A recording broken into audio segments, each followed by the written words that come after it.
Hola, buenas tardes. Yo soy la doctora Natacha Vilera, médico internista y fellow en diabetes y metabolismo del Centro Médico Docente La Trinidad. Para mí es un honor participar en estas jornadas científicas de residente de posgrado de medicina interna en el Hospital Miguel Pérez Carreño. Yo les voy a hablar sobre los GLP-1, un camino desde el tratamiento de la diabetes hasta el tratamiento de la obesidad. Para comenzar, vamos a hablar un poco sobre las generalidades de los agonistas de los receptores GLP-1 desde su síntesis. Ya vamos a pasarlo por acá. Ok. Desde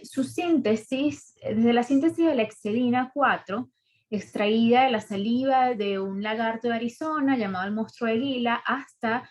sus nuevas formulaciones de xenatida en 1995, que inicia el tratamiento de estos agonistas de los GLP-1 para control metabólico de los pacientes con diabetes tipo 2. Estos son polipéptidos de 31 aminoácidos que se secretan en las células L del ilion terminal y en la porción proximal del colon, que responden básicamente a alimentos con alto contenido de carbohidratos o ricos en glucosas, que en múltiples ensayos clínicos han demostrado múltiples beneficios como disminución del sistema nervioso central, tenemos una neuroprotección, tenemos cardioprotección con mejoría de la función cardíaca, tenemos también una disminución de la producción de glucosa hepática con un aumento de la captación y almacenamiento de glucosa. Esto además aumenta la sensibilidad de la insulina y desde el punto de vista pancreático aumenta la secreción de insulina, disminuye la secreción de glucagón, aumenta la proliferación de células beta pancreáticas y disminuye la apoptosis celular de las células beta.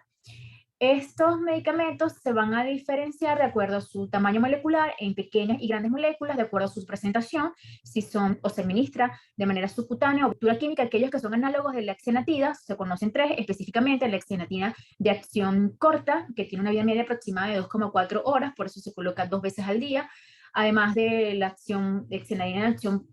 prolongada o de larga duración, y tenemos el lixisenatide. Además de los análogos de los receptores GLP-1, los que mayormente conocemos, liraglutida media y larga, y aquellos que ellos también van a depender de los receptores que activen. Estos pueden ser monoagonistas, que solamente son agonistas selectivos de los GLP-1. Tenemos agonistas duales, que además de activar los GLP-1, activan los péptidos insulinotrópicos de glucosa o GIP, conocidos como twincretina, actualmente en investigación. Otros agonistas duales, como los GLP-1, glucagón, y tenemos agonistas o triagonistas que activan desde GLP-1, GIP y glucagón, que también actualmente están en investigación. Si hablamos de la comparación de los diferentes agonistas, los receptores GLP-1, vamos a tener aquellos de acción diaria y semanales que básicamente se van a diferenciar de acuerdo a su potencia en disminución de hemoglobina glicosilada en cuanto a la efectividad de la reducción de peso, además del beneficio cardiovascular, que lo vamos a evaluar a través del riesgo de eventos adversos cardiovasculares mayores, y vamos a tener también el beneficio renal. Para no extendernos, vamos a hablar que efectivamente aquellos agonistas de los receptores GLP-1 que han demostrado potencia, disminución de hemoglobina glicosilada, pérdida de peso, beneficio cardiovascular, además de beneficio renal, mayormente son liraglutide y semaglutide. En todas las llamas de tratamiento de pacientes que viven con diabetes tipo 2, nosotros debemos seguir las pautas no solamente de reducción de peso y disminución de hemoglobina glicosilada, además de beneficio cardiovascular, que es una indicación directa de tratamientos con agonistas de los receptores GLP-1, desde los algoritmos de tratamiento hasta los protocolos de la guía ADA en el 2021, la recomendación del uso de los GLP-1 básicamente en pacientes que viven con diabetes tipo 2 es básicamente aquellos pacientes que tengan un índice de masa corporal que los coloquen sobrepeso o obesidad, que tengan alguna enfermedad cardiovascular establecida.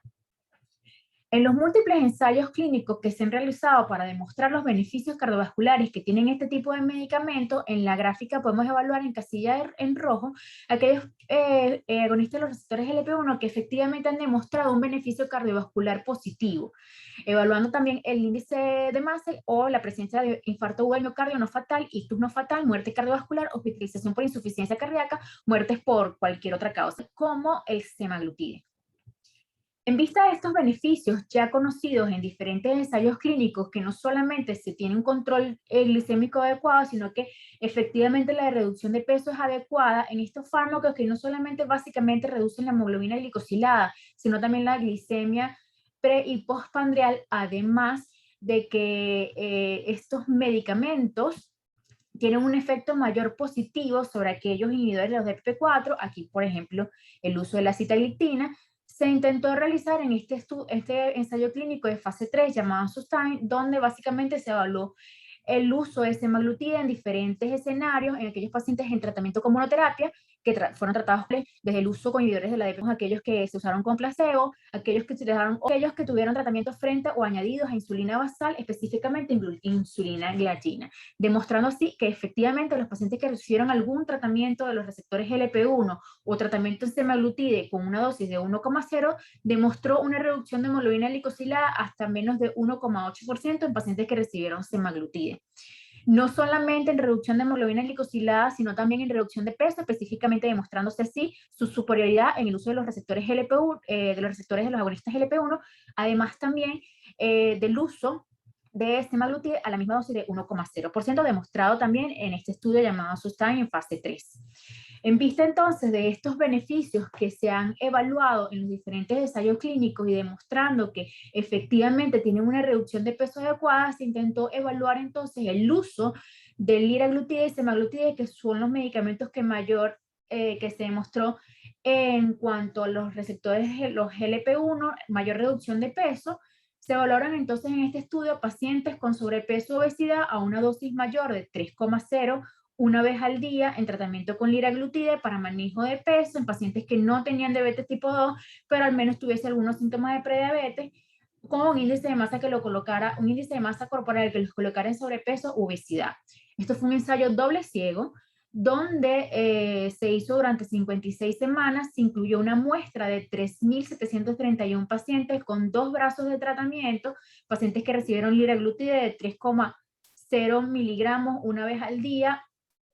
en comparación con aquellos que recibieron placebo. Ambos grupos tuvieron tratamientos de cambio de estilo de vida y se demostró efectivamente que el liraglutide tuvo un placebo de peso en comparación al otro grupo. Evaluando así entonces que aquellos pacientes que tuvieron una reducción del índice de masa corporal, los que tuvieron mayor reducción de peso de un 10% fue el 33,1%, todos teniendo una significancia estadística, demostrando así que la dosis de liraglutide de 3,0 miligramos una vez al día es un tratamiento eficaz para la reducción de peso en pacientes con sobrepeso u obesidad que no tienen diabetes tipo 2, con una significancia estadística efectivamente demostrada. En vista de que efectivamente estos son medicamentos, específicamente el liraglutide, que se demostró que tienen una reducción de peso adecuada en pacientes que no tienen diabetes tipo 2 y que están en obesidad y sobrepeso, recordando así que la obesidad es una enfermedad crónica que puede o no llevar a complicaciones mayores y que además, recordando que aquellos pacientes o aquellos adolescentes que tienen sobrepeso pueden llegar a tener obesidad en la adultez, conociendo desde el punto de vista epidemiológico que 107,7 millones de niños adolescentes en todo el mundo viven con obesidad. El tratamiento de obesidad en edad pediátrica o en adolescente es bastante reducido. Solamente están aprobados 2 medicamentos por la FDA, que es el Orlistat y el fentermine. Sin embargo, en este ensayo clínico se demostró que efectivamente el liraglutide también puede ser utilizado en adolescentes. Esto fue un ensayo doble ciego de 56 semanas de tratamiento con 26 semanas de seguimiento, donde se evaluaron adolescentes de 12 a 18 años con obesidad y una respuesta pobre a cambio de estilo de vida, donde igualmente se utilizaron 2 brazos de tratamiento, aquellos pacientes en tratamiento con liraglutide, una dosis de 3 miligramos, vía subcutáneo orden día, más terapia de cambio de estilo de vida para los 2 grupos, tanto los que recibieron liraglutide como el placebo, y se evaluó efectivamente los cambios del valor de su índice de masa corporal basal hasta la semana 56. Demostrando así que la población estuvo compuesta entonces por pacientes que recibieron liraglutide, 125 pacientes, y con placebo 126. Aquellos que tuvieron una reducción mayor del 5%, efectivamente fue mayor en los pacientes que recibieron liraglutide de 43,3%. Aquellos que tuvieron un índice de masa corporal por encima del 10%, también predominaron el grupo que tuvo tratamiento con liraglutide en un 26,1%. Entre los efectos adversos predominaron aquellos que recibieron tratamiento con liraglutide, 64,8%, específicamente trastornos gastrointestinales como náuseas, vómito y diarrea. Entre los efectos adversos serios tuvimos entonces que solamente el grupo con liraglutide estuvo compuesto de 2,4%, efectivamente demostrado por un solo caso de suicidio. Entonces podemos concluir que efectivamente la media de cambio absoluto de peso por kilogramo en los pacientes que recibieron tratamiento con liraglutide en su semana 56 fue mayor que los pacientes que recibieron placebo. Igualmente en su semana de seguimiento entre las 56 y 82 con liraglutide fue de 1,7 más o menos 10,1 kilogramos versus placebo. Y en cuanto a la media de cambio relativo de peso en kilogramos, tenemos que específicamente en su semana 56, liraglutide estuvo por encima de los pacientes que recibieron tratamiento con placebo en cuanto a la reducción de peso. Y en su semana 82, desde 56 a 82, que fue la semana de seguimiento, se demostró efectivamente que el liraglutide también tuvo una mayor reducción de peso. Conociéndose así que efectivamente el liraglutide es un tratamiento que se puede colocar en adolescentes de 12 a 18 años a una dosis de 3,0 miligramos vía subcutánea una vez al día, siempre y cuando vigilando los efectos adversos, que fueron mayores en los pacientes que recibieron liraglutide. Otro de los agonistas de los receptores LP1 que se han estudiado de manera intensiva en cuanto a la reducción de peso en vista de que esta es mayor que en pacientes con liraglutide ha sido el semaglutide.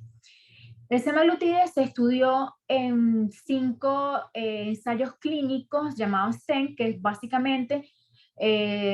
estudios o ensayos clínicos de tratamiento con semaglutide subcutáneo en pacientes con obesidad en diferentes escenarios clínicos, conociendo que el STEC1 estuvo compuesto de solo control de peso, donde se incluyeron 1.961 pacientes para demostrar la superioridad que tenía el semaglutide a una dosis de 2,4 miligramos sobre placebo en cuanto al control de peso de pacientes con sobrepeso o obesidad que no tuviesen diabetes tipo 2. Esto fue un estudio multicéntrico controlado doble ciego que se hizo en 68 semanas con una evaluación semanal y elevación de la dosis semanal, además de cambios de estilo de vida con dietas menos de 500 kilocalorías al día y actividad física de 150 minutos,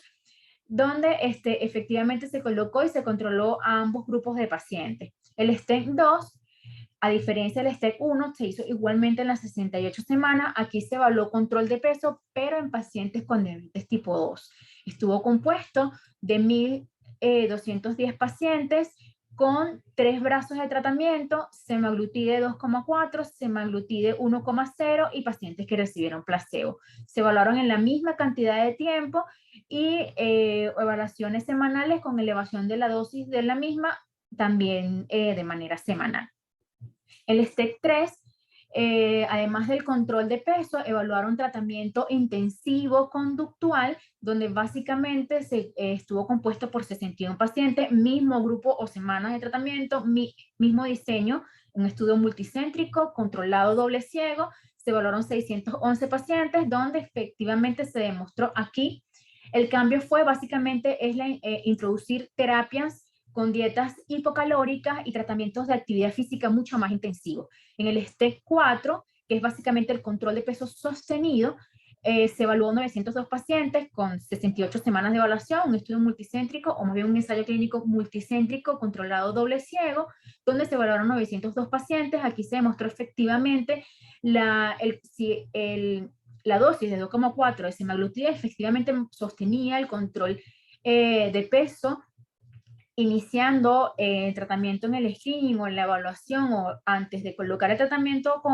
o elegir al azar el tratamiento con semaglutide y el tratamiento en placebo, se coloca el tratamiento con semaglutide en ambos grupos para ver posteriormente la evaluación del control de peso del mismo. Y el STEC5 básicamente evaluó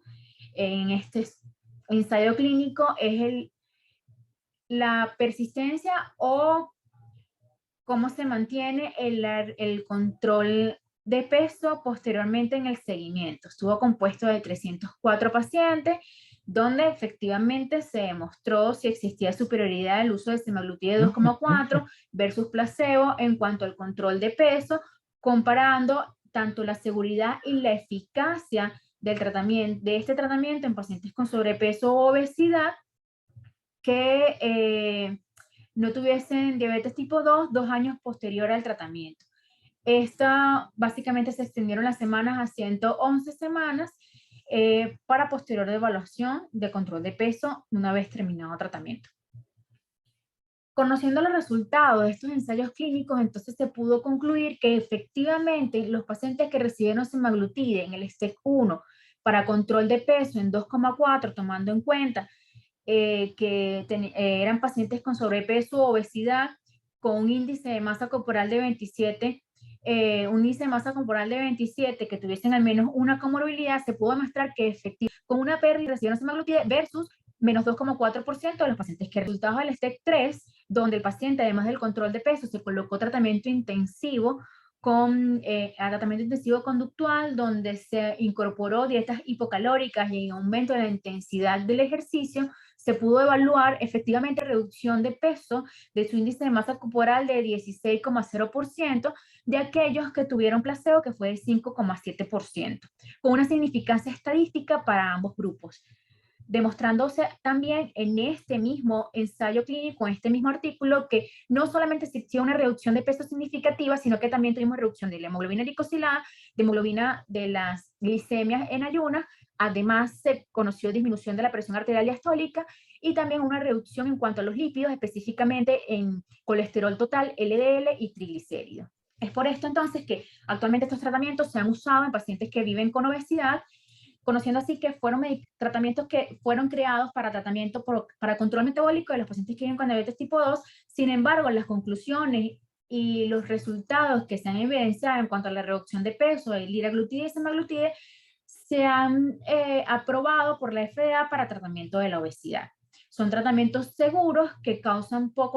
tienen poco riesgo de hipoglicemia, con disminución de hemoglobina glicosilada y además los múltiples beneficios que hemos hablado en un inicio en cuanto a disminución de vaciamiento gástrico, captación de glucosa a través del músculo y mejora la sensibilidad a la insulina. Efectivamente, causa una reducción de peso totalmente significativa, específicamente el semaglutide, y es por eso que en la actualidad estos agonistas de los receptores de GLP-1 se han utilizado para tratamiento de la obesidad. Bueno, con estas